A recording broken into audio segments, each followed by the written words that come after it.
Spirit monsters are a unique typing of monster, where they all have the shared effects where they can't be special summoned and return to the hand at the end of the turn that they're normal summoned.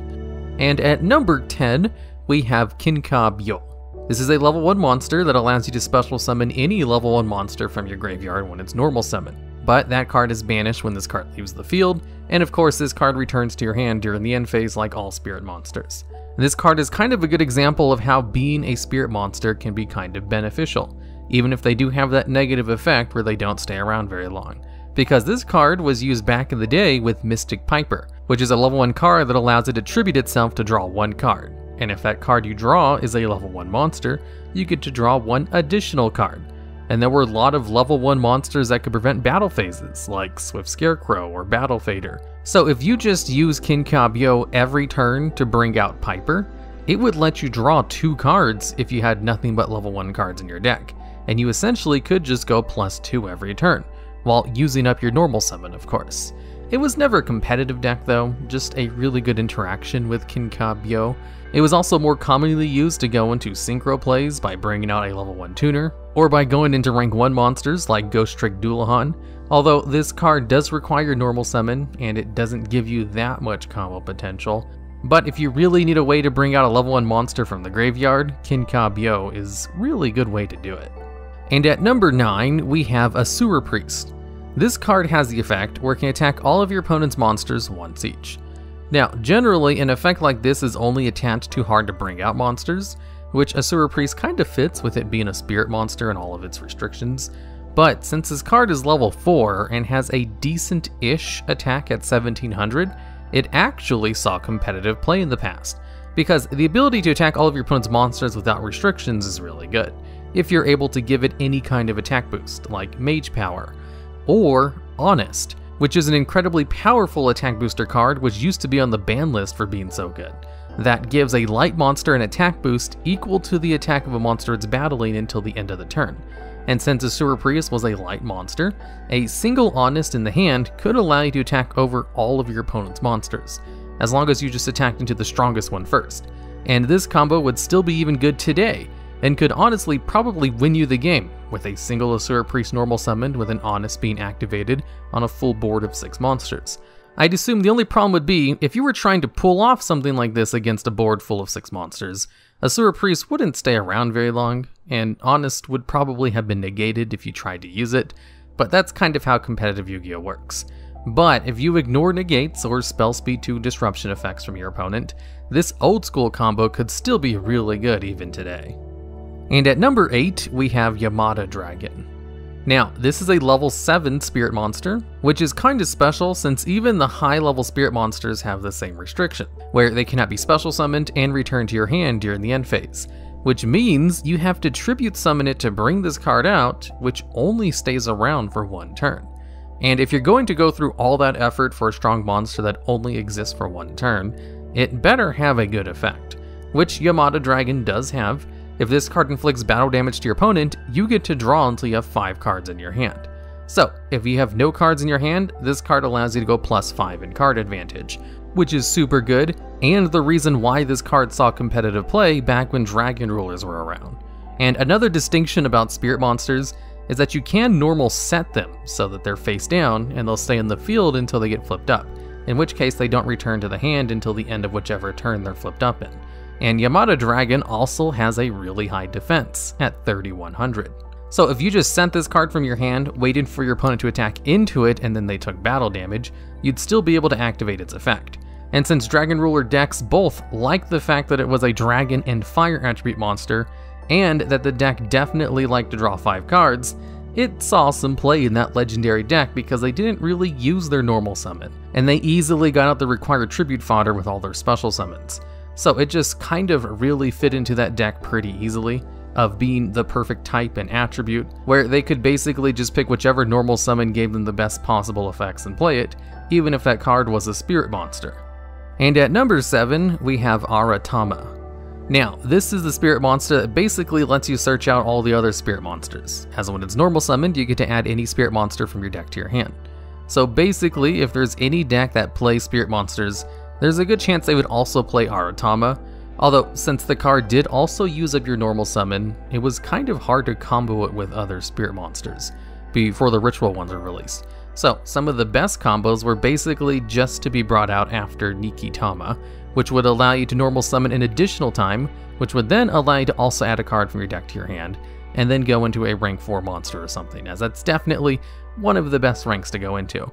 Although, for being the Spirit Monster Searcher, it does kind of make this list, because it definitely did see some play in the past.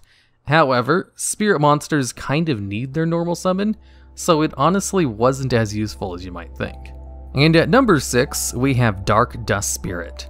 This is another high-level Spirit Monster who has the effect that when it's normal summoned, you get to destroy all other face-up monsters in the field.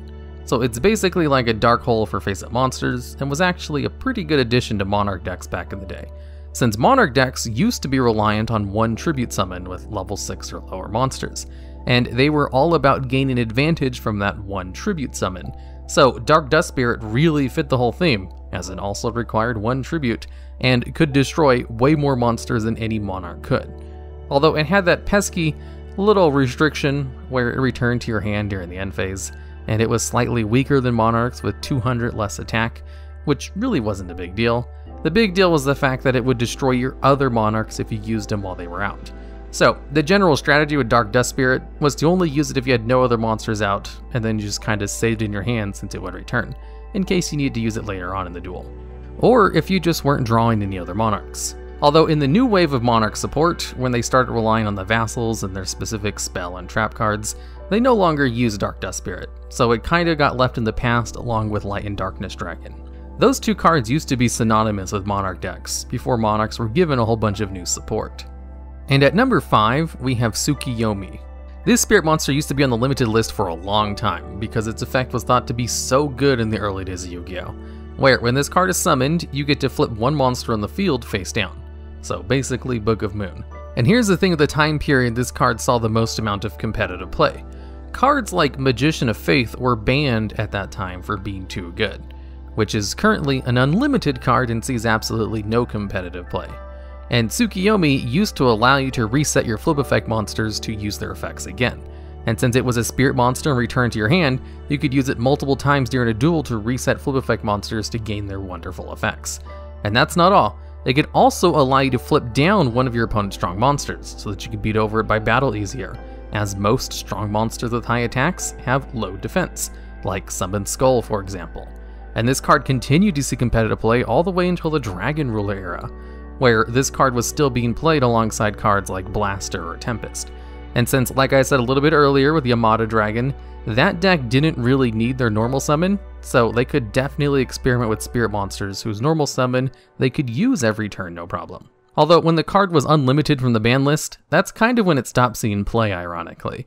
There's something about a card being limited that makes people want to use it more, that after it's no longer limited, they're able to judge it based on its actual merits, and then collectively, players decide that its effect was a little bit too slow for the modern era, so it just kind of stopped seeing competitive play. And at number 4, we have Shinobaron Peacock. This is a ritual spirit monster, which does have the same effects as normal spirit monsters, where it returns to your hand during the end phase, which seems to be a super terrible idea in a ritual monster that's already difficult to bring out.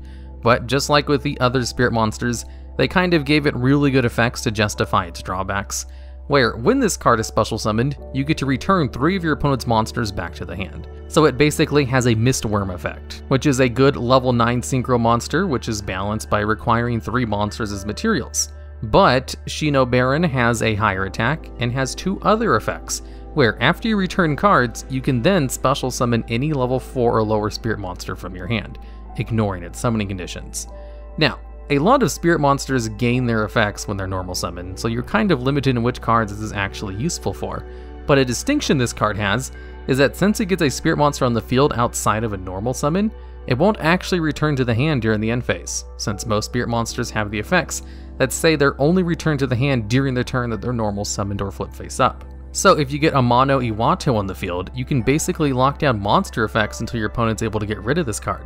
And that's not all. When this card does return itself to your hand during the end phase, you get to special summon 2 tokens with 1500 attack and defense to replace it essentially. So you're not left completely vulnerable when it leaves the field, although getting tokens during the end phase isn't that useful, but if they're able to stay around until your next turn, you can use them to ritual summon this card again, assuming you're able to get another ritual spell card. Since the card created for this one does allow you to use spirit monsters from your graveyard as well as its materials, it's not a half bad ritual summoning card.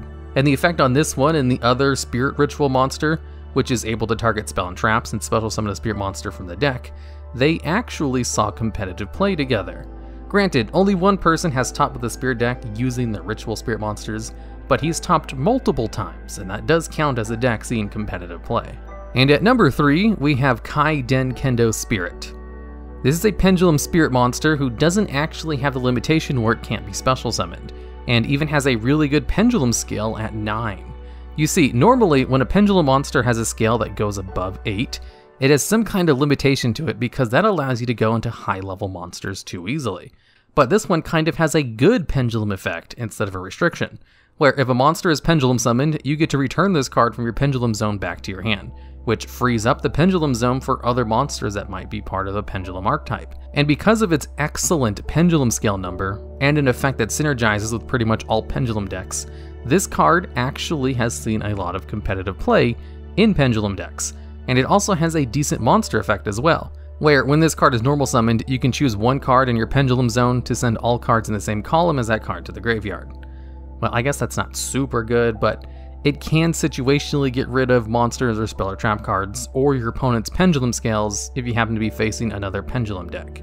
It's kind of the first part about this card, which is probably why it sees the most amount of play, and it's definitely one of the most played spirit monsters in the game.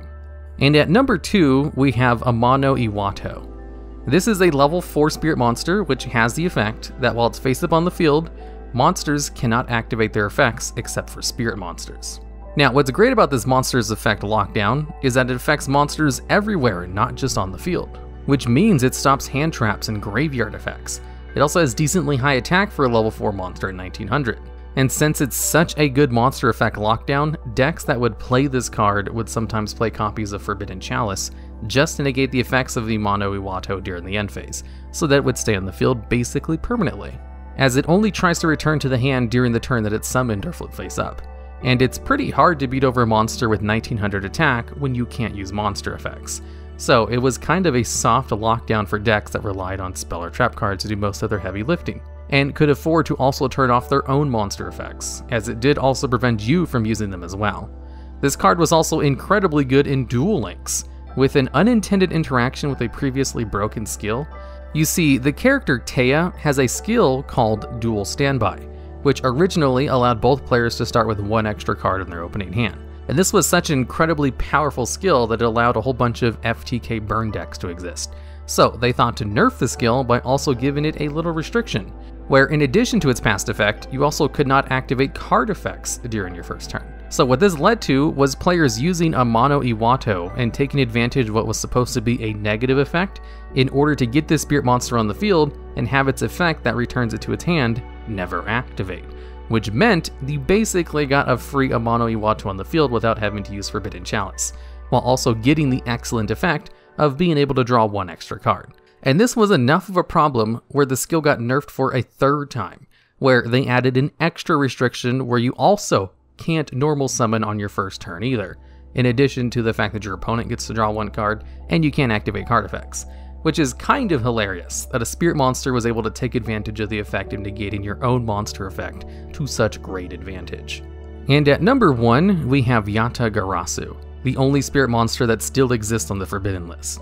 In fact, this card was part of the reason why the Forbidden list was created in the first place, as it was part of this combo back in the day where players would use a combination of Chaos Emperor Dragon, Envoy of the End, Sangand, and Yata-Garasu in order to get rid of every card on the field and in both players' hands, essentially created an empty game state, then activating the effect of Sangand from the graveyard after it was sent there to add Yata-Garasu from your deck to your hand, where you would then normal summon Yata-Garasu and attack for 200 points of damage. In which case, its effect would activate, which simply makes it so your opponent skips their next draw phase. So, with no cards on their side of the field or in their hand, your opponent would start their turn and not be able to do literally anything except pass to your turn. Then you would just bring out Yata-Garasu again, attack, have them skip their next draw phase, and then repeat until you eventually whittle down their life points to 0. And this little Yato lock, as it was called back then, was thought to be so overpowered that basically every single card involved in that combo got banned, and eventually got changed or errated over the years, where Yata-Garasu is the lone card that still exists on the ban list from that combo, because its effect is the only one not to be changed after all these years. In fact, if you're able to pull off this lock in one of the Yu-Gi-Oh video games, the AI is programmed to immediately surrender because it recognizes this game state, which should show you a little something about how much they really dislike this combo when they program auto-surrender it into their video games about it. Now, I'm not sure if Yata-Garasu would even be good if it was unreleased today. It would either be completely underwhelming and never see any competitive play, or completely broken and just degenerate as it was when it first came out in the Chaos format. So it kind of has to take the top spot on this list. Alright, and that's the list. As always, this one was suggested in a previous comment in another video, so if you have any suggestions for future videos just like this one, I'd love to hear about them down in the comments. And also, did you know only 36.9% of people who watch these videos are actually subscribed to the channel?